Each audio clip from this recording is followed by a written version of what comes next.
Yang saya hormati Ibu Kepala Sekolah, Bapak Ibu Guru dan teman-teman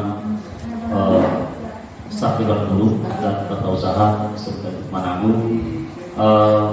Sebelumnya saya ucapkan terima kasih atas partisipasi dan faktor Bapak Ibu untuk bersama-sama di tempat ini untuk kegiatan sosialisasi program guru penggerak yang terkait dengan salah satu modul yang dibelajar di guru penggerak atau yang kita lalui di guru penggerak terkait budaya positif.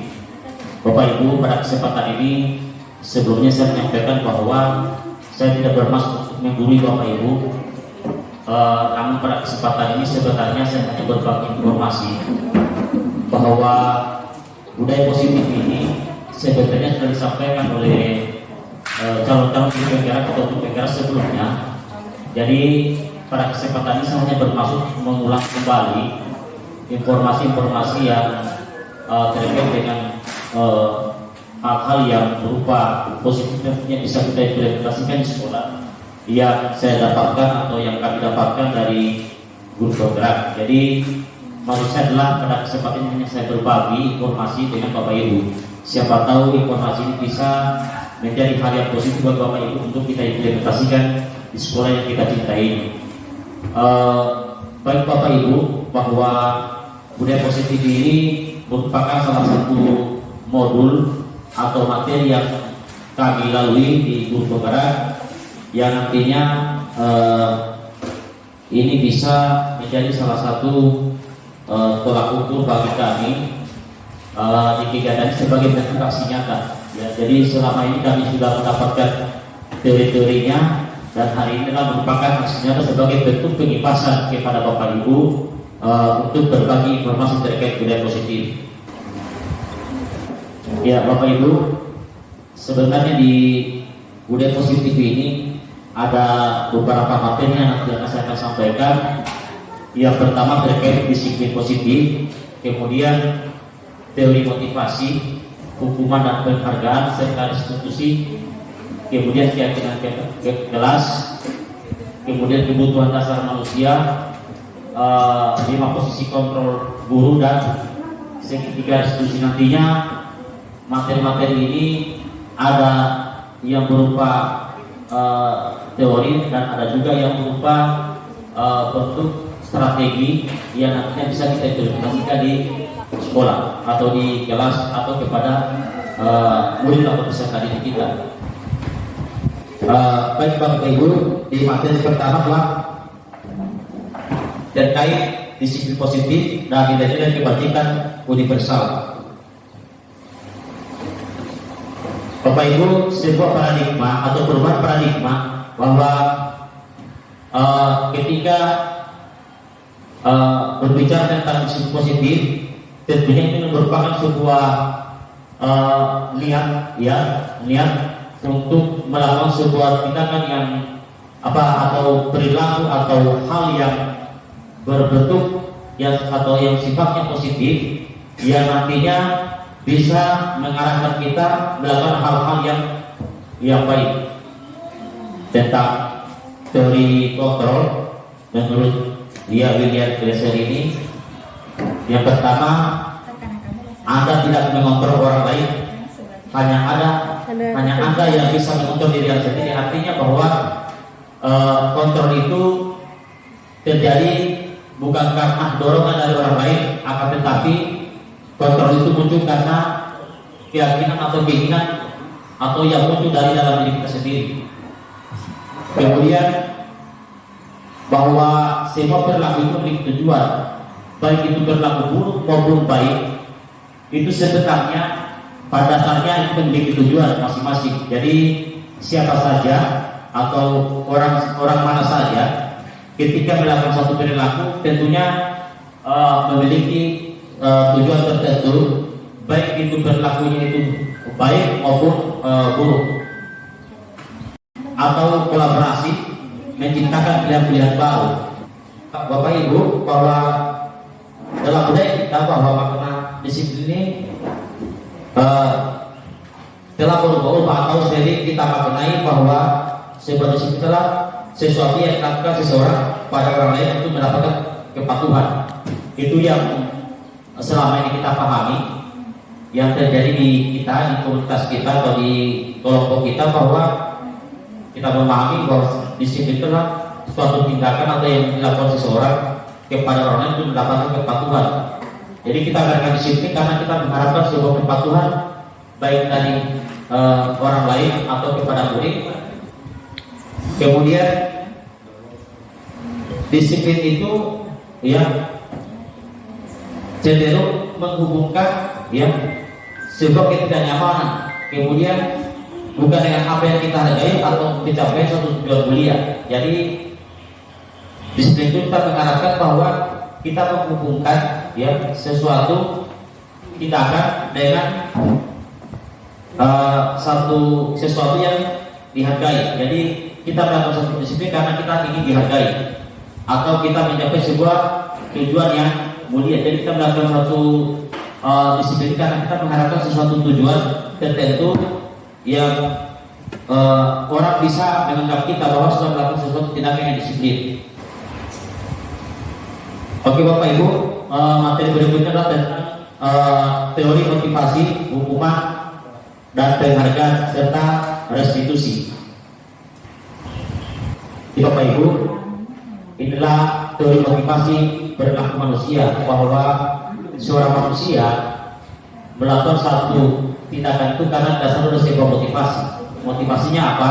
Yang pertama adalah motivasi orang melakukan sesuatu itu karena ingin menghindari ketidaknyamanan atau menghindari sebuah hukuman.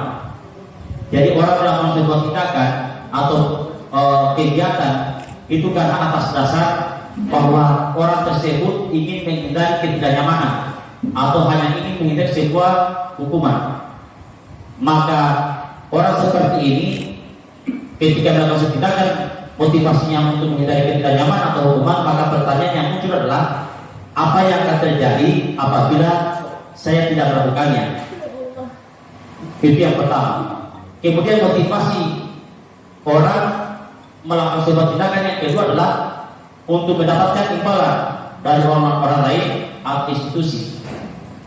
Jadi orang seperti ini dia akan melakukan sesuatu jika dia diberikan sebuah imbalan. Ketika tidak mendapatkan imbalan, maka dia sulit untuk melakukan itu. Sehingga ini adalah bentuk ciri-ciri adalah manusia yang motivasinya melakukan sesuatu karena mengharapkan sebuah imbalan dari orang lain atau satu institusi. Maka orang seperti ini akan muncul pertanyaan, apa yang akan dia dapatkan apabila saya melakukannya? Kemudian ciri yang ketiga adalah, atau motivasi yang ketiga adalah untuk menghargai dirinya sendiri. Dia melakukan karena muncul atas keyakinannya bahwa ia ingin melakukan itu. Jadi melakukan sebuah kegiatan atau sebuah tindakan karena memang muncul dari dalam dirinya, bukan karena faktor yang datang dari luar. Jadi yang pertama dan kedua adalah motivasinya eksternal, muncul dari luar dari dirinya, karena mengharapkan imbalan, kemudian karena dia tidak dihukum atau dia keluar dari zona yang tidak nyaman. Itu. Kemudian yang ketiga adalah dia motivasinya internal, yaitu muncul dari dalam diri orang itu. Jadi itulah teori-teori motivasi manusia ketika melakukan sebuah tindakan atau kegiatan dalam kehidupan kesehariannya. Bapak Ibu, ketika orang telah dihukum oleh penghargaan atau melakukan sebuah tindakan karena mengharapkan sebuah penghargaan, maka sebenarnya dia tidak menyadari dia sedang dihukum. Efeknya adalah yang akan terjadi pada orang yang dihukum oleh penghargaan. Yang pertama adalah pengaruh jangka pendek dan jangka panjang. Jadi akan berkepanjangan. Jadi ketika seseorang melakukan sebuah tindakan itu atau kegiatan itu, maka karena dia akan mendapatkan sebuah penghargaan, maka hukuman itu jangka panjang dan jangka pendek, tergantung sejauh mana dia membutuhkan penghargaan itu. Kemudian yang kedua, penghargaan yang dihukum. Kita tidak menyadari bahwa ketika kita melakukan sebuah tindakan mengharapkan sesuatu, maka yang terjadi adalah kita sebenarnya atau sesungguhnya adalah kita dihukum oleh sebuah penghargaan. Kemudian yang ketiga adalah penghargaan mengurangi ketepatan. Bapak Ibu, ketika seseorang melakukan sebuah tindakan karena mengharapkan sebuah penghargaan, maka yang dia kejar adalah bukan kualitas pekerjaannya, akan tetapi adalah kecepatan dan ketepatan pekerjaannya. Yang penting selesai, yang penting tak kerja. Itu karena apa? Karena diharapkan sebuah penghargaan, ingin diakui bahwa dia sudah kelar, cepat kelar dan sebagainya. Itu sehingga tidak mau melihat sejauh mana kualitas pekerjaan yang dilakukan. Karena dia cari adalah kecepatannya supaya bisa diakui. Kemudian penghargaan tidak efektif. Ya, Bapak Ibu, ketika orang melakukan sebuah tindakan atau kegiatan karena mengharapkan penghargaan, maka pada saat bahwa itu tidak akan efektif. Itu. Kemudian yang terakhir adalah penghargaan merusak hubungan. Bapak Ibu, ketika kita melakukan sebuah tindakan mengharapkan sebuah penghargaan, maka sebenarnya kita justru merusak hubungan. Karena ketika kita tidak dihargai dalam sesuatu, maka kita akan bilang hati kepada orang tertentu yang biasa memberikan penghargaan kepada kita, sehingga disitulah letak rusaknya hubungan antara satu dengan yang lainnya. Oke, jadi Bapak Ibu, bahwa dihukum yang kemudian berikutnya penghargaan menurunkan kualitas, seperti saya katakan di awal tadi, hanya melihat ketepatan atau kecepatannya, sehingga tidak melihat kualitas dari pekerjaannya. Kemudian penghargaan mematikan aktivitas. Kenapa dia mematikan aktivitas? Karena orang tidak akan melakukan apa-apa, tidak akan melakukan sebuah kegiatan atau tindakan, karena orang tidak bisa melakukan apa-apa lagi, atau tidak akan melakukan sesuatu tanpa dihargai, sehingga dia tidak kreatif untuk mempoles dirinya atau mengembangkan dirinya, karena tidak ada yang menghargai, sehingga dia tidak akan kreatif. Gitu. Kemudian penghargaan mengurangi motivasi intrinsik. Ketika orang mengharapkan itu, maka setiap melakukannya nanti didorong oleh orang lain, sehingga muncul dalam dirinya tidak ada lagi. Ketika dia diharapkan atau muncul dalam dirinya, karena dia tidak diharapkan, maka dia tidak bisa melakukan apa-apa, karena dia lagi yang mendorong. Bapak Ibu, apakah di kalimat di pernyataan ini bahwa mencatat 100 kali di dalam buku kalimat seperti saya tidak akan terlambat lagi, atau karena terlambat ke sekolah jadi menulis kalimat ini 1000 kali, saya tidak akan terlambat lagi, disuruh kita ke para siswa menulis 1000 kalimat ini di sebuah kertas misalnya, dia tulis 100 kalimat, saya tidak akan terlambat lagi, atau kita menyuruh kepada siswa untuk mengulang-ulang kalimat ini. Apakah dengan pernyataan ini Bapak Ibu, apakah ini hukuman atau konsekuensi? Itu yang pertama. Kemudian yang kedua, lari mengelilingi lapangan basket 2 kali karena terlambat hanya di sekolah. Apakah pernyataan ini hukuman atau konsekuensi? Kemudian murid diminta untuk push up 15 kali karena tidak menggunakan masker ke sekolah. Ini juga ternyata apakah masuk hukuman atau konsekuensi? Kita lihat Bapak Ibu. Kamail. Oke, jadi ini bahwa bentuk hukuman dan bentuk konsekuensi. Jadi pernyataan tadi yang mana bentuk hukuman, yang mana bentuk konsekuensi. Selanjutnya, ini Bapak Ibu perbedaan hukuman dan konsekuensi. Kalau hukuman, sesuatu yang menyakitkan harus terjadi. Jadi ketika kita melakukan sebuah tindakan kepada peserta didik, atau kepada murid, atau kepada siswa, atau kepada orang lain, maka jika itu menyakitkan, berarti kita memberikan hukuman, atau berdampak menyakitkan kepada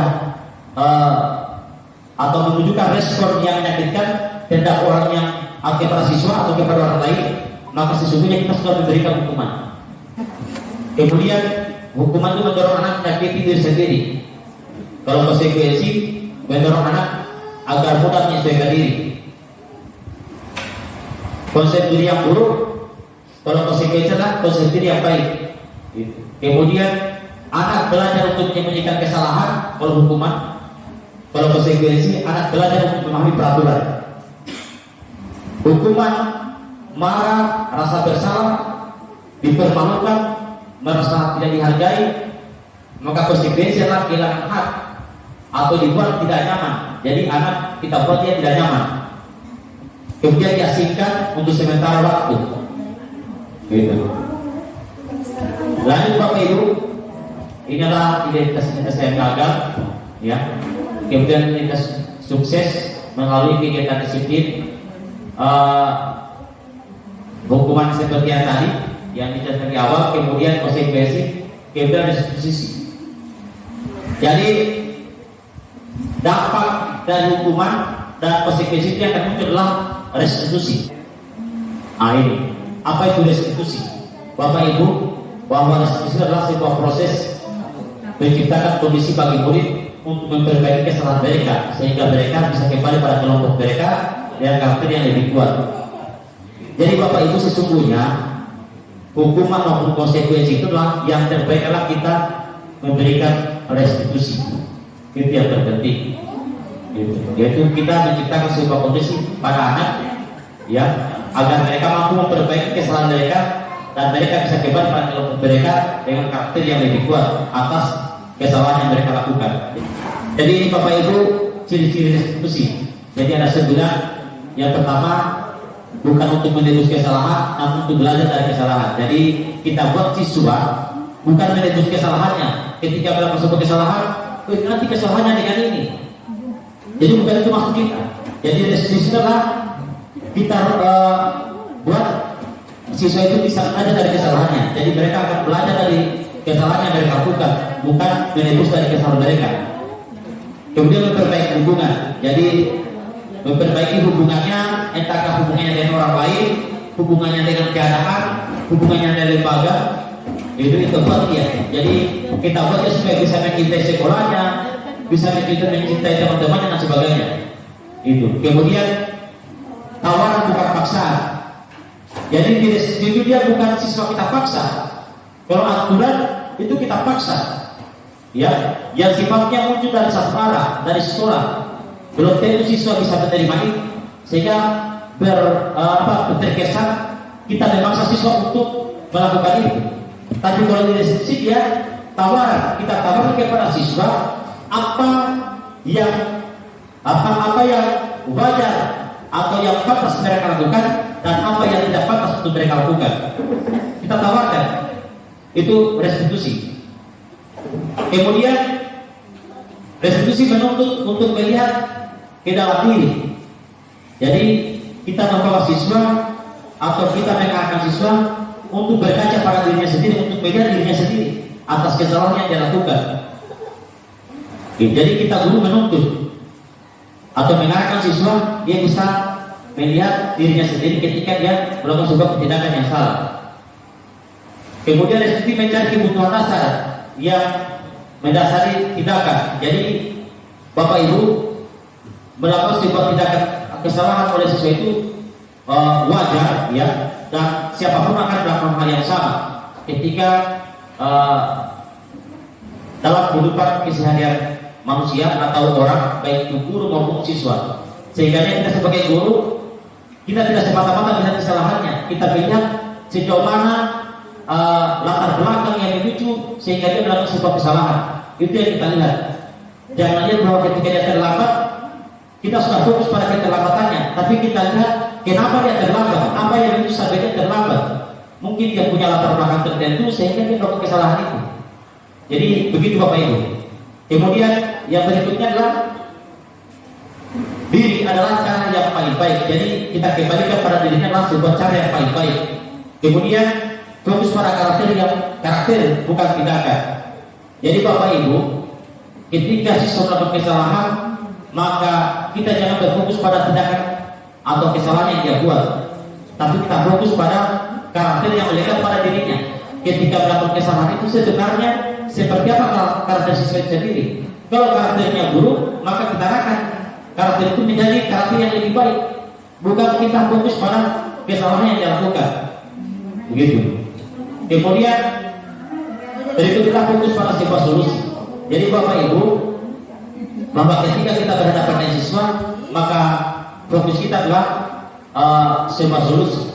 Jangan bukan setelah kita berikan hukuman kepada siswa kita berikan begitu saja. Akan tetapi bagaimana siswa itu bisa keluar daripada kesalahan yang dia buat atau bisa belajar dari kesalahan yang dia lakukan. Gitu. Kemudian yang terakhir adalah mengembalikan murid yang bermasalah pada kelompoknya. Ini materi mendasar tentang keyakinan kelas Bapak Ibu. Tadi kita sudah bahas seperti apa hukuman, peraturan dan sebagainya. Jadi Bapak Ibu sebenarnya ini juga merupakan harapan Ibu kepala sekolah. Diharapkan bahwa keyakinan kelas ini bisa kita terapkan di sekolah kita. Bahwa dulunya kita pernah memahami bahwa ada yang namanya peraturan, ada yang namanya tata tertib. Saya sampaikan tadi bahwa kalau peraturan sifatnya adalah sepihak atau bentuknya paksaan. Kenapa saya katakan sepihak atau paksaan? Sekolah buat peraturan, siswa mau terima peraturan itu dan mereka harus laksanakan, sehingga munculnya satu arah dari sekolah dan kita paksakan kepada siswa untuk menerapkannya. Sehingga karena sifatnya dia paksaan, maka sulit siswa untuk menerapkan itu, karena ada yang sepakat, ada yang tidak sepakat, karena tidak mau secara terpaksa. Gitu. Karena sesuatu yang terpaksa maka tentunya tidak maksimal. Itu Bapak Ibu. Sehingga pentingnya namanya keyakinan kelas. Keyakinan kelas itu muncul dari sebuah kesepakatan siswa yang dibuat oleh siswa itu sendiri. Kemudian kita ramu dalam bentuk kata yang sifatnya universal menjadi sebuah kata yang bisa familiar kepada siswa, sehingga itu menjadi sebuah keyakinan kelas. Kesepakatan itu pasti ketika kita buat kesepakatan lalu muncul banyak pendapat atau kemauan dari siswa, maka kita kumpulkan itu. Setelah kita kumpulkan, kita klasifikasi yang mana masuk kebersihan, yang mana masuk disiplin, yang mana masuk saling menghargai, saling menghormati, atau menjaga kesehatan dan sebagainya. Kita kelompokkan itu, maka kelompok-kelompok tersebut disebut dengan keyakinan kelas. Jadi bisa keyakinan kelas, bisa keyakinan sekolah. Kalau sekolah yang buat berarti keyakinan sekolah. Tapi kalau dibuat di kelas adalah keyakinan kelas. Sebenarnya cocok untuk perwalian, ya.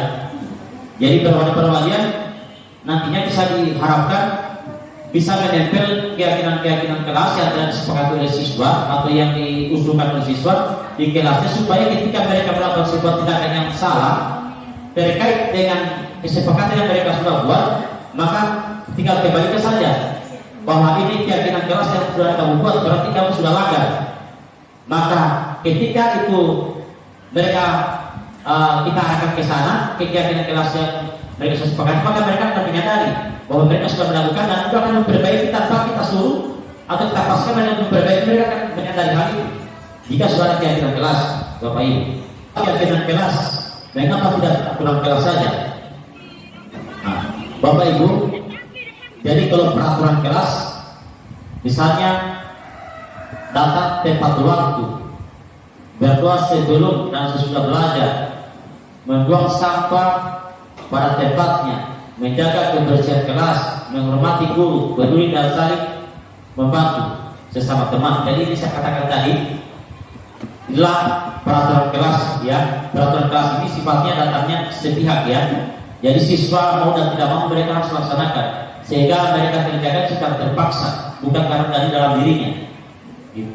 Sehingga dengan peraturan-peraturan sebenarnya keyakinan berangkat dari sebuah peraturan, karena peraturan itu bisa muncul baik dari sepihak, ya, sehingga ini tujuanlah dengan peraturan itu muncul tujuan kenyamanan di kelas. Jadi dengan kalimat-kalimat sama adalah itu untuk tujuannya untuk kenyamanan di kelas.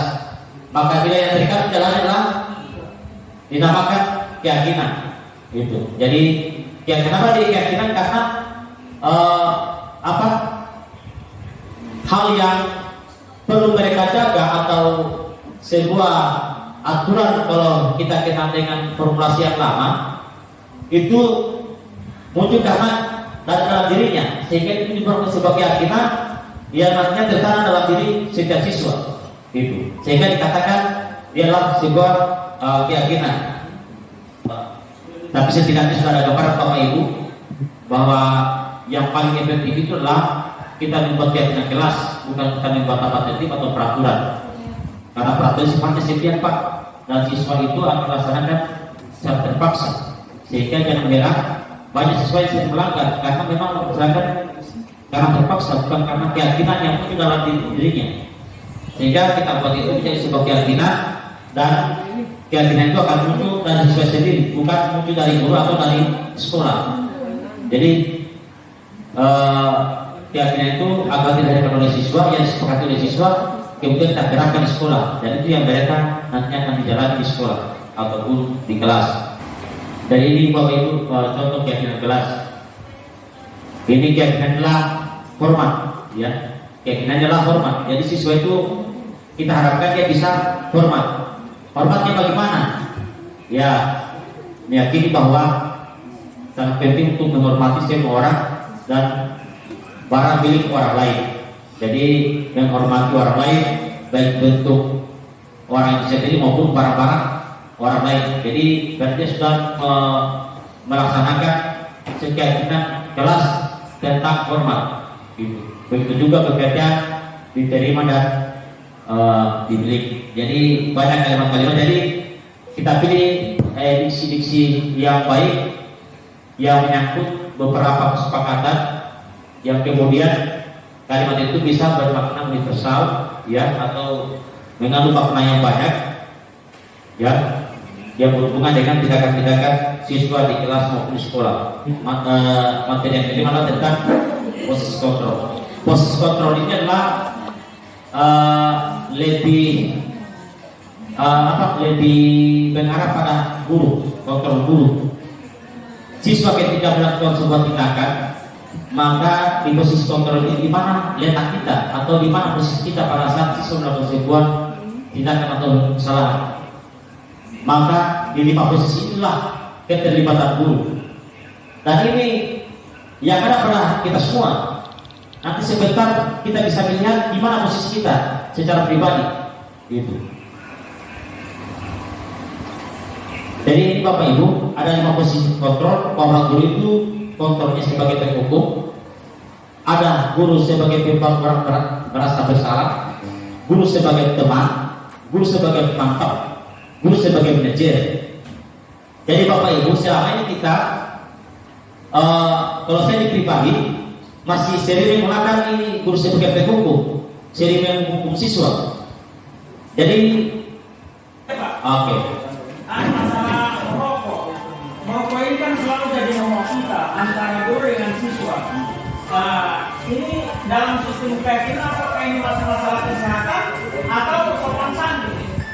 Oke, jadi kalau merokok, kalau misalnya kalau dulu kan ada aturan dilarang merokok, itu kan aku peraturan dan katanya setia, karena belum tentu siswa menerima itu.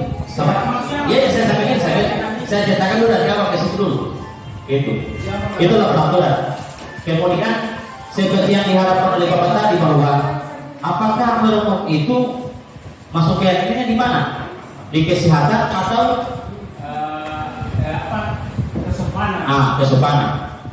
Jadi kalau kita harap dalam sebuah keyakinan kesepakatan yang merokok itu tidak boleh merokok misalnya, maka dia bisa masuk kesehatan, bisa masuk kesopanan. Jadi keyakinan itu tidak monoton hanya satu. Jadi bisa jadi ada beberapa tindakan, satu tindakan tapi mungkin beberapa keyakinan. Itu. Jadi misalnya tadi merokok tadi bisa masuk kesopanan jika kondisi tertentu, begitu juga bisa merusak kesehatan jika dia merokok. Jadi bisa masuk keyakinan. Jadi bisa dua-duanya boleh. Itu. Untuk di keyakinan. Jadi tidak semata-mata hanya satu keyakinan dalam satu tindakan. Bisa satu tindakan dalam 2 keyakinan atau lebih. Jadi begitu. Iya. Bisa ya? Ya, ya. Oke. Karena model siswa ini susah deh. Iya. Jadi nanti di kesepakatan kita minta tahu siswa ini harapan apa supaya kita kumpulkan semua. Kemudian kita klasifikasikan. Oh, kalau ini pernyataan si A ini dia masuk ini, oh pernyataan ini dia masuk keyakinan ini. Begitu. Siap. Ya, silakan. Saya menambahkan, Ibu, seringkali kita itu membuat peraturan itu merupakan statistik yang wajib dipatuhi. Karena kata wajib dipatuhi itu seringkali kita melanggar. Nah, kita di sekolah itu diamankan tidak membuat peraturan, melainkan keyakinan. Karena keyakinan itu adalah sesuatu yang lahir dari peraturan, tapi itu kita sepakati, tanpa kita sadari kita sepakati, kita yakin dan pasti kita ikut. Jadi sekolah itu tidak diarahkan buat peraturan, tapi diarahkan buat keyakinan. Karena keyakinan mau tidak mau pasti kita sepakati. Contoh, kalau kita tulis dilarang merokok, itu kan karena peraturan, pasti peraturan itu wajib ditaati dan kadang-kadang melanggar. Maka kalau merubah kalimatnya menjadi merokok dapat merugikan kesehatan. Nah, karena menyangkut kesehatan itu kan sesuatu yang kita yakini harus kita jaga. Jadi di sini dengan bagaimana kita bawa keyakinan, karena itu sesuatu yang memang kita yakini dan pasti harus kita lakukan. Atau merokok cuma sifat mengganggu etika atau apa. Jadi peraturan itu lebih diarahkan membuat keyakinan kita. Oke, kita lanjut tentang posisi kontrol. Jadi Bapak Ibu, di posisi kontrol ini adalah kita bisa melihat di mana posisi kita ketika siswa melakukan sebuah tindakan yang salah atau ketika kita menangkap siswa. Seperti saya katakan tadi bahwa 5 posisi kontrol, yang pertama sebagai kontrol baik hukum, kemudian membuat orang merasa bersalah sebagai tema, sebagai pemantau, sebagai manajer. Untuk itu biasanya kita menghadik, kemudian menunjuk, menyakiti atau menyindir siswa. Jadi menghukum itu tidak selamanya kita lakukan hukuman fisik, tapi juga bisa hukuman dalam bentuk verbal atau dalam bentuk kata-kata. Jadi misalnya kita kan sudah menunjuk siswa karena apa sebagai kesalahan, kita menghadik, memberikan bahasa-bahasa yang besar, yang kasar dan sebagainya, keras dan sebagainya, atau bahasa-bahasa emosi, kemudian menyakiti siswa atau menyakiti siswa, maka tindakan kita adalah sebagai menghukum. Ketika kita menghukum siswa, maka respon yang muncul dari siswa itu hanya semata-mata kita siswa itu hanya menebus kesalahannya. Ketika kita hukum, setelah dihukum selesai sudah, dianggap kesalahannya selesai. Padahal bukan itu yang kita harapkan, tapi adalah dampak yang muncul adalah kesadaran siswa sebenarnya diharapkan. Tapi karena kita sudah menghukum, maka yang akan muncul adalah bukan kesadaran yang muncul, maka tetapi siswa akan keberatan atau siswa hanya sebatas menebus kesalahannya untuk melakukan tindakan hukuman yang tidak diberikan. Jika kita lakukan program bersalah ini, maka yang respon yang muncul terhadap itu dia akan meminta maaf, ya, maafkan saya, atau dia akan merasa reda diri. Kemudian guru sebagai teman, ya, membuat alasan-alasan untuk muridnya. Dia kata-kata bahwasanya, ayolah lakukan ini ibu atau ini bapak atau ini saya. Masa kamu tidak mau? Ini berarti kita posisinya sebagai posisi sebagai teman. Jadi antara yang sesuai kita posisinya posisi sebagai teman. Jadi kita anggap saya sebagai teman. Itu. Jangan kita ada kalimat-kalimat tadi. Jadinya seperti itu. Maka dampaknya ketika dua siswa sebagai teman adalah saya akan ketergantungan. Karena ketika kita ketergantungan di situ, siswa akan memilih guru yang dia dengar. Karena dia ketergantungan, kalau tidak semuanya guru akan menganggap siswa sebagai teman. Maka siswa akan menyadari kesalahannya ketika kepada orang yang dianggap sebagai teman. Itu. Kemudian sebagai pemantau, menghitung dan mengukur. Itu. Jadi kalau kita sebagai pemantau sering menghitung kesalahan siswa, sering mengukur tindakan atau perbuatan siswa, itu. Maka kedua akan berkata biasanya apa peraturannya kalau melakukan ini, apa peraturannya kalau melakukan tindakan ini. Kemudian hasilnya adalah siswa akan menyampaikan diri. Kemudian biasa dengan sebagai pemantau ini akan muncul dari siswa, kata-kata dari siswa, berapa banyak bintang yang saya harus peroleh, berapa nilai yang perlu saya peroleh, gitu. Karena dia mengharapkan pantauan atau hal-hal yang bersifat berharga dari guru sendiri. Kemudian sebagai manajer, ya, guru sebagai manajer, guru sebagai pemimpin dalam pembelajaran. Ya, jadi kalau sebagai manajer itu mengajukan pertanyaan-pertanyaan. Kemudian guru sering berkata apa yang kita yakini. Nah, itu kembali ke keyakinan tadi. Apa yang telah kita yakini, itu kembali kepada keyakinan kelas. Apa yang bisa kita kerjakan untuk memperbaiki masalah ini. Jadi kalimat-kalimat dia kita harus kepada guru. Jika itu sudah melakukan kalimat-kalimat seperti itu, maka dia berposisikan sebagai manajer. Gitu. Maka apa yang akan dilakukan terhadap siswa itu siswa akan menjadi pribadi yang kuat. Gitu. Kemudian apa kata-kata yang akan muncul ketika kita jadikan siswa sebagai memposisikan diri sebagai manajer? Maka yang muncul dari siswa bagaimana caranya saya bisa memperbaiki keadaan. Jadi siswa akan menyadari sendiri untuk memperbaiki kesalahannya sendiri. Gitu. Apa caranya? Caranya nanti akan di materi berikutnya ini segitiga restitusi. Bapak Ibu, bahwa kalau sudah kita memperlakukan atau memposisikan diri sebagai posisi kontrol penghukum atau pembuat orang merasa bersalah, maka yang akan terjadi adalah siswa adalah yang akan diberikan hukuman. Jadi kalau kita memposisikan diri sebagai penghukum atau pembuat merasa bersalah, bahwa sesungguhnya kita buat siswa itu sebenarnya melakukan apa yang kita inginkan karena dia hanya ingin menghindari sebuah hukuman. Itu. Kemudian kalau kita posisikan diri sebagai terima atau sebagai pemantau, maka sebenarnya yang kita lakukan adalah membiasakan siswa untuk mengharapkan imbalan atau ketergantungan pada orang lain. Itu. Kemudian Bapak Ibu, adalah sebuah posisi-posisi kontrol. Kita bisa melihat di mana letak kita selama ini sebagai seorang guru. Kalau saya secara pribadi mungkin masih lebih banyak masih tidak dapat naik, dia masih menghukum karena sering menghukum siswa. Gitu. Tapi pada akhirnya pasti akan ada di posisi yang lima ini. Tapi yang lebih efektif Bapak Ibu, sesungguhnya adalah yang kita harapkan adalah kita sebagai manajer. Gitu. Bukan sebagai penghukum atau bukan sebagai beberapa orang bersalah, bukan sebagai teman atau pemantau. Tapi bukan berarti ini tidak bisa dilakukan. Ya, bisa Bapak Ibu lakukan, ya, mungkin dalam situasi tertentu. Gitu. Tapi yang lebih efektif adalah yang kita lakukan sebenarnya dulu sebagai manajer. Kemudian Bapak Ibu di materi terakhir tentang segitiga restitusi.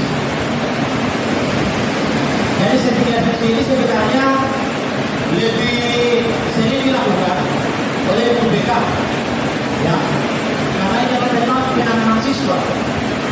Jadi ketika siswa melakukan sebuah tindakan yang salah, maka bagaimana cara kita untuk menangani siswa? Tapi bukan berarti dalam hal yang dimiliki pada UBK, ini untuk kita semua. Karena pada dasarnya tidak selamanya kesalahan siswa itu di UBK yang selesaikan. Tapi kita juga sebagai guru memiliki tanggung jawab untuk memperbaiki atau menyelesaikan persoalan-persoalan yang dihadapi oleh siswa.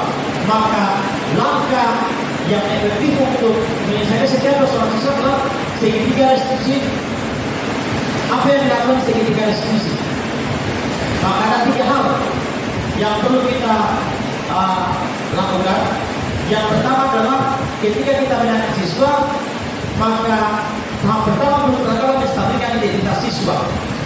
Kita kembalikan siswa ya kepada identitas yang sebenarnya. Dari kita akan melakukan kesalahan, kita normalkan situasi yang menjadi nyaman dan tindakan atau perbuatan kesalahan yang dilakukan. Kita stabilkan identitasnya. Gitu. Menstabilkan identitas.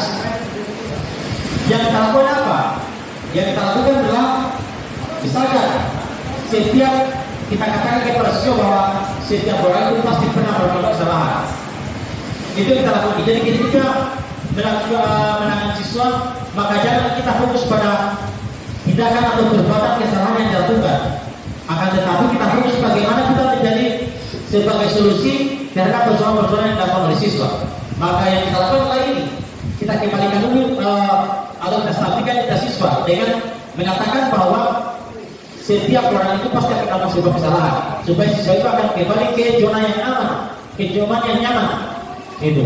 Kemudian kita batasi tindakan yang salah, kita batasi kesalahan yang dilakukan. Gitu. Maka apa yang kita lakukan? Yang kita lakukan adalah jadi yang kita sampaikan kepada siswa adalah bahwa kamu tentu punya alasan mengapa melakukan tindakan ini. Gitu. Jadi kita katanya kepada siswa bahwa atas kesalahannya itu sebenarnya dia lakukan itu bukan berarti tidak beralasan. Ya, jadi kita sampaikan kepada siswa bahwa tindakan dia lakukan itu misalnya dia terlambat. Dia terlambat itu bukan berarti tidak alasan. Kita sampaikan bahwa dia alasan supaya dia merasa enjoy untuk mengungkapkan setiap apa begitu dia melakukan sebuah tindakan yang salah itu.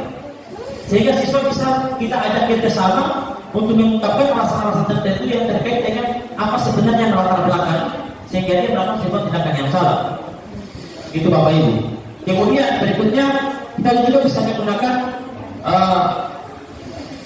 adakah cara yang lebih efektif untuk mendapatkan apa yang kamu butuhkan. Bapak Ibu, siswa melakukan sebuah tindakan yang salah atau siswa melakukan sebuah tindakan pada umumnya, baik itu mau baik maupun itu mau buruk, itu karena dia hanya memiliki kebutuhannya. Jadi kita semua ya, bukan hanya siswa sebenarnya, semua orang melakukan sebuah tindakan itu karena ini memiliki kebutuhannya. Gitu. Setelah kita batasi tindakan yang salah, kemudian kita akan kembalikan, kita tanya kepada dia, kepada siswa atau kepada murid tentang keyakinan apa yang kita sepakati. Pasti akan dia katakan, oh keyakinan disiplin, oh berarti Anda sudah melanggar kesepakatan atau keyakinan yang telah disepakati tentang disiplin saja. Kira-kira bagaimana supaya kamu disiplin? Itu. Jadi di sini kamu ingin menjadi orang yang seperti apa? Jadi di sini menanyakan keyakinan ini ketika dia sudah menyadari bahwa dia sudah melakukan tindakan atau sudah melanggar tentang keyakinan kelas, misalnya disiplin, maka kita bisa meminta kepada siswa sesungguhnya dengan pelanggaran itu sebenarnya diinginkan menjadi orang yang seperti apa, supaya guru bisa mengarahkan gimana tujuan siswa itu sehingga kebutuhannya itu terpenuhi, gitu. Jadi begitu Bapak Ibu. Jadi ketika kita menangani siswa yang tidak menggunakan segitiga ekspresi. Nazril. Nah, jadi ini Bapak Ibu, ini menstabilkan. Ini caranya untuk menstabilkan. Jadi guru akan berkata seperti ini. Berbuat salah itu hanya manusiawi. Itu kita sampaikan kepada siswa seperti ini. Tiada manusia yang sempurna. Bapak Ibu juga buat salah. Jadi kita sampaikan kepada siswa bahwa kita juga sebenarnya pernah berbuat salah. Ya, karena tiada manusia yang sempurna. Kita pasti bisa menyelesaikan permasalahan ini. Hal-halnya perlu kita sampaikan ketika kita menstabilkan identitas anak. Kemudian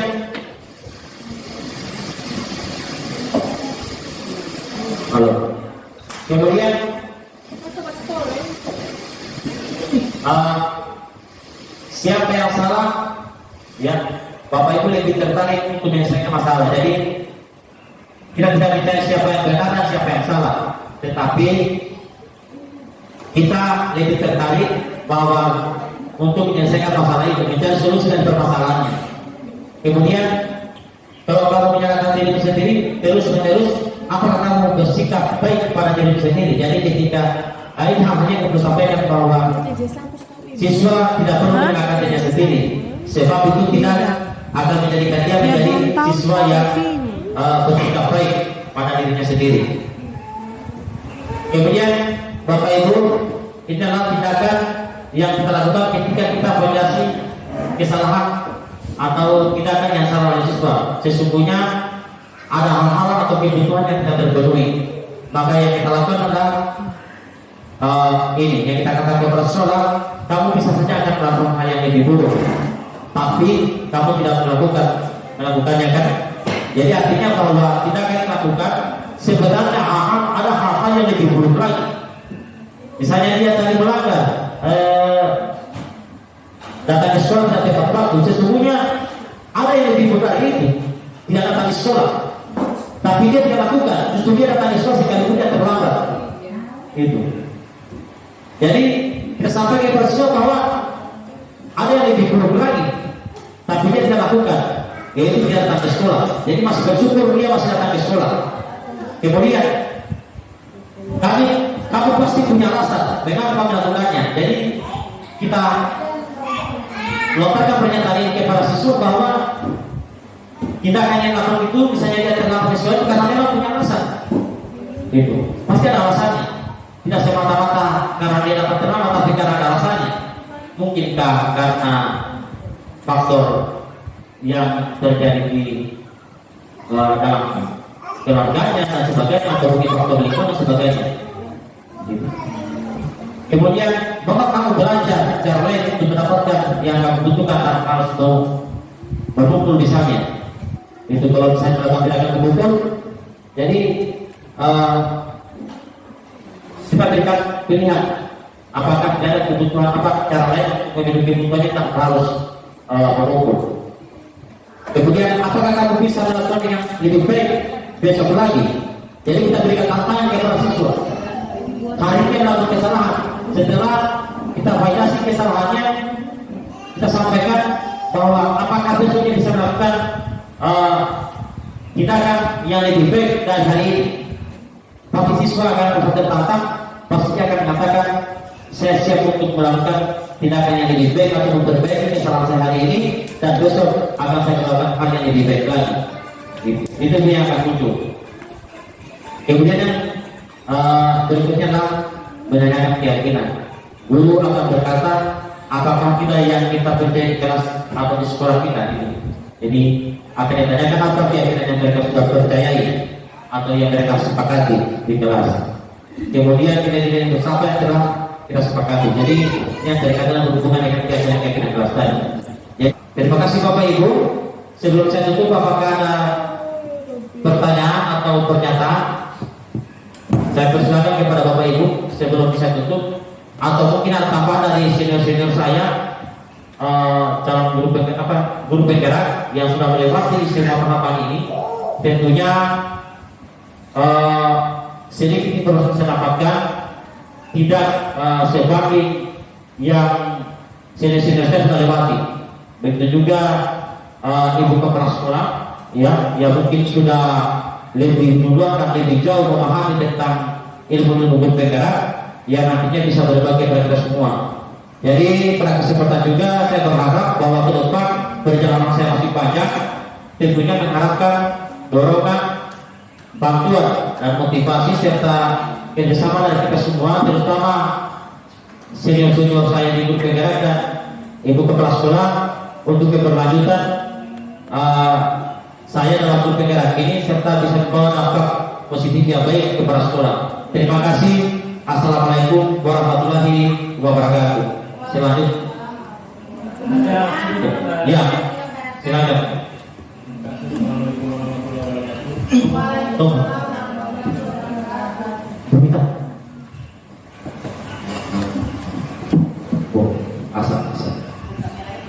Assalamualaikum warahmatullahi wabarakatuh. Yang saya hormati Bapak Ibu Kepala Sekolah, dan wakil kepala sekolah serta teman-teman semua. Terima kasih atas kesempatan yang diberikan. Sesuai dengan penyampaian tadi terkait dengan keyakinan budaya positif, keyakinan atau budaya positif ini, saya sangat mengapresiasi sekali dengan adanya kegiatan semacam ini. Tentunya bukan hanya sekedar sosialisasi, tetapi tentunya di sekolah ini adalah bentuk implementasi. Implementasi yang saya maksudkan adalah bahwa kita tahu mungkin bersama bahwa tata tertib atau peraturan sekolah kita ini dari dulu dan sampai sekarang saya tidak tahu seperti apa modelnya, sehingga apa yang disampaikan oleh Pak Hasidin tadi bukan hanya sekedar semacam sosialisasi, tapi saya juga berharap bahwa ini bisa dibukukan dan kemudian menjadi panduan untuk SMK Manado dalam menjalankan tata tertib atau seperti apa namanya tadi, keyakinan di dalam kecil sekali menertibkan sekolah kita ini, khususnya mungkin siswa. Saya sudah berapa tahun menjabat sebagai wakil kepala sekolah, juga menjadi kekurangan juga terkait dengan aturan baku yang harus kita jalankan di dalam mendisiplinkan sekolah ini, khususnya untuk siswa. Sehingga dari proses itu mulai dari kepala sekolah Pak Sabit menjabat sebagai siswa di sini, ya ada aturan yang baku yang kita pegang sebagai tata tertib yang kita jalankan sampai saat ini. Sehingga apa yang disampaikan oleh Pak Sabit ini menjadi batu loncatan yang luar biasa yang harus kita dukung sama-sama untuk bisa dijadikan sebagai pedoman. Itu yang saya harapkan dari sosialisasi ini. Kemudian terkait dengan ini, alhamdulillah kita sekarang di ruangan baru, di halaman sekolah yang baru, kita sudah berkumpul sama-sama. Tentunya ini menjadi harapan baru ke depan. Ya mungkin kita ibaratnya mungkin berhijrah dari tempat sana hijrah ke sini. Mudah-mudahan dengan berhijrah ini akan menjadi dampak yang lebih positif. Jadi seperti itu. Jadi mungkin itu harapan saya Pak Hasim. Terima kasih. Oke, iya. Waalaikumsalam warahmatullahi wabarakatuh. Ya, terima kasih Mas Arif atas masukannya, terutama juga sebagai bentuk salah satu evaluasi untuk kita semua terkait dengan sekolah ini. Seperti yang saya sampaikan di awal tadi bahwa sebenarnya ini bagus untuk kita bahas di kegiatan sosialisasi, tapi karena saya mengejar waktu, sebenarnya saya sampaikan tadi adalah lebih baik kita buat komputer sendiri untuk pembentukan keyakinan kelas, keyakinan sekolah tadi, itu akan lebih efektif. Tadi juga sudah bincang-bincang dengan Ibu Kek. Ibu Kek berinisiatif atau memiliki harapan bahwa ke depan nantinya kita akan buat forum ini tentang kesepakatan sekolah, yang nanti kita akan undang orang tua, ya, kemudian kita duduk bersama dengan murid, ya nanti kesepakatan itu akan muncul dari mereka, yang kemudian kita pastikan sebenarnya untuk yang menjadi masukan mereka menjadi sebuah keyakinan sekolah, yang nantinya bisa kita jalani atau kita jalankan sebagai bentuk pedoman bagi siswa selama di sekolah. Namun mungkin setelah kegiatan sosialisasi ini mungkin bisa kita tindak lanjuti, dan saya akan dibantu oleh senior-senior saya di grup penggerak untuk kita akan mencoba bagaimana membuat keyakinan kelas gitu.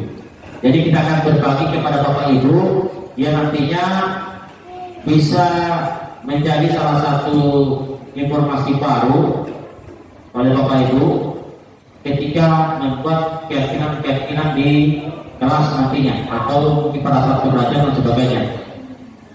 Jadi saya tutup dulu mungkin untuk sosialisasi ini. Nanti kita lanjut dengan bagaimana cara membuat keyakinan kelas akan dibantu oleh teman-teman guru penggerak yang sudah lebih dulu memahami informasi ini. Terima kasih. Assalamualaikum warahmatullahi wabarakatuh. Mohon maaf dari Pak Lalu, saya persilakan. Halo, mohon maaf ini saya lupa suara. Tadi sudah disampaikan, sudah luar biasa yang dilakukan, diseminasi yang dilakukan oleh Pak Arsidi. Ini sudah yang kedua kami setelah saya.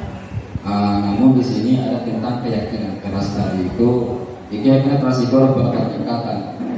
Keyakinan tingkat sekolah, tingkat kelas, dan tingkat mabek. Yang kita lupa selama ini adalah tingkat mabek.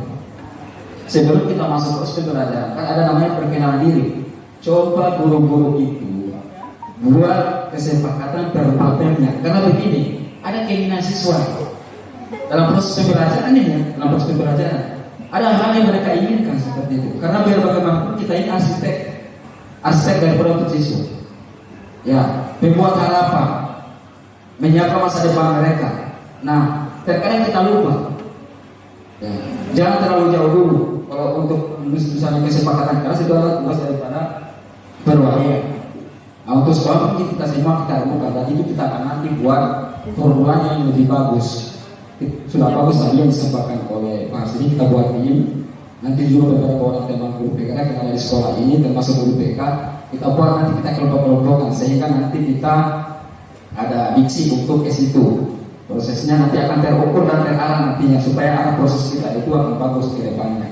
Ya itu mungkin yang terjadi masuk Pak Hasri adalah keyakinan mabek. Karena saya itu mengajar biasanya saya sudah cerita dengan siswa, kamu sebenarnya kamu inginnya seperti apa? Mereka tuliskan, bagaimana saja stick note itu boleh, kertas saja kosong boleh, kumpul semua apa yang mereka harapan dengan mereka, seperti apa keinginan mereka dalam proses pembelajaran, sehingga nanti terjadi interaksi antara kita dengan siswa itu dalam proses pembelajaran yang akan hidup nantinya. Tidak kita monoton, kita jalan sendiri, siswa juga jalan sendiri.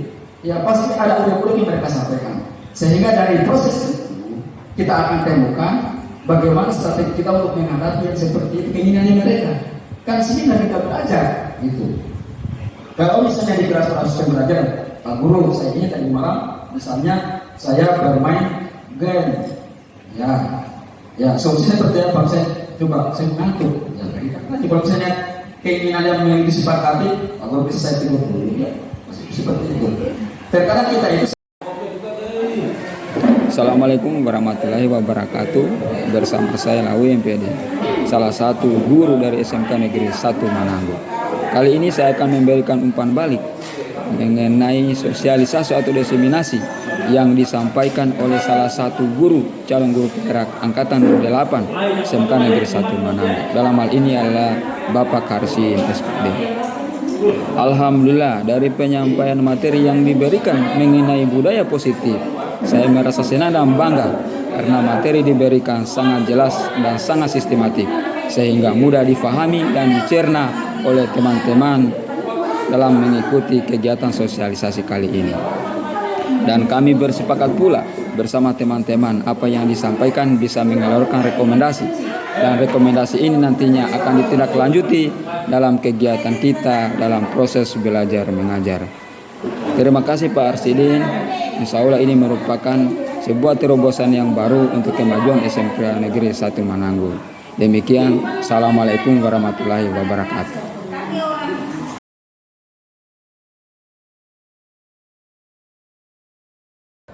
Oke, silakan dulu Gustin.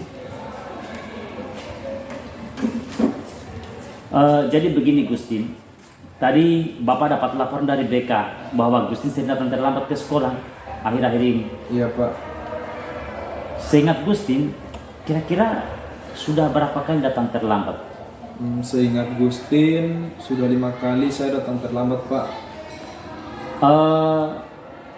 Sudah 5 kali? Iya Pak. Kalau menurut Gustin, datang terlambat ke sekolah itu dan tidak ikut apel pagi, bahkan sampai tidak ikut mata pelajaran pertama, itu kesalahan bukan? Kesalahan, Pak. Kalau menurut Gusti itu adalah kesalahan, maka membuat kesalahan itu adalah manusiawi. Pasti semua orang pernah berbuat kesalahan. Yang terpenting bagi kita adalah bagaimana kita memperbaiki kesalahan dan kesalahan itu tidak terulang lagi yang kedua kalinya. Dikira Gusti setuju? Setuju sekali, Pak. Oke, kalau begitu mari kita cari solusinya sama-sama ya atas keterlambatan Gusti. Baik, Pak. Nah, begini Gusti, kan bulan ini sudah terlambat sebanyak 5 kali. Nah, ini pasti ada alasannya. Bapak pengen tahu nih kira-kira apa alasannya? Akhir-akhir ini, Pak, saya sering begadang karena bermain game, berkumpul bersama teman-teman, jadi kurang tidur, Pak. Karena itu saya sering datang terlambat karena bangunnya kesiangan, Pak. Oh, kalau begitu, Gusti pasti ingat enggak dengan keyakinan kelas yang kita sepakati? Masih, Pak, masih ingat. Nah, misalnya ini sering datang terlambat, datang ke sekolah. Apakah sudah sesuai dengan kesepakatan kita di kelas? Tidak, Pak. Oke, nah kalau begitu, menurut Gustin keyakinan kelas mana yang telah dilanggar? Disiplin, Pak. Oke, menurut Gustin disiplin ya. Kalau disiplin itu penting, kalau menurut Gustin disiplin itu penting enggak? Penting, Pak. Karena dengan disiplin dapat membuat saya untuk datang ke sekolah tepat waktu dan tidak terlambat. Intinya saya menghargai waktu, Pak. Betul sekali. Karena menghargai waktu sangat penting dan bermanfaat untuk kita. Nah, sama halnya kita menghargai orang-orang di sekitar kita. Jadi, karena Gus Din sudah banyak tugas-tugas yang ketinggalan, kemudian menumpuk, maka perlu melatih kepedulian kita atau kepedulian Gustin untuk menghargai waktu itu sendiri, tentunya agar tugas-tugas tidak begitu menumpuk. Dikira bagaimana Gustin? Betul, Pak. Saya sangat menyesal karena seringkali datang terlambat ke sekolah dan mengikuti apel pagi bahkan sampai tidak pada jam pertama pelajaran. Nah, ini sebenarnya sudah bagus buat Gustin. Artinya Gustin telah menyadari apa yang Gustin lakukan. Kira-kira bagaimana caranya supaya Gustin tidak terlambat lagi datang ke sekolah? Saya akan usahakan, Pak, untuk tidur lebih awal dan tidak akan bermain game sampai larut malam, Pak. Oke, Gustin. Kita sudah menemukan solusinya untuk tidak datang terlambat lagi ke sekolah. Nah, setelah ini Bapak akan menghubungi orang tua Gustin untuk mengingatkan Gusti agar tidak datang terlambat ke sekolah, cepat bangun pagi, ya, dan mengingatkan Gustin untuk tidak bermain game sampai larut malam. Sekarang karena sudah kita menemukan solusinya, Gustin sudah boleh untuk kembali ke kelas, dan jangan lupa Gustin harus mengejar materi yang ketinggalan selama 5 kali datang terlambat. Bagaimana Gustin? Baik, Pak. Oke, sekarang Gustin silakan kembali ke kelas untuk mengejar materi-materi ketinggalan. Dipersilakan. Pak. Makasih, Pak. Oke, silakan. Assalamualaikum warahmatullahi wabarakatuh dan selamat pagi. Saya Gustin, seorang taruna kelas 11 NKPI SMK Negeri 1 Mananggu. Saya sangat bangga dan senang sudah diajak diskusi oleh guru saya terkait penyelesaian masalah yang saya hadapi. Banyak pelajaran yang saya dapatkan, terutama dalam hal disiplin, yakni datang ke sekolah tepat waktu. Saya menyadari bahwa perlu banyak belajar untuk lebih menghargai waktu. Hal ini berdasarkan keyakinan yang kami telah sepakati bersama di kelas. Terima kasih, semangat. Assalamualaikum warahmatullahi wabarakatuh. Selamat pagi.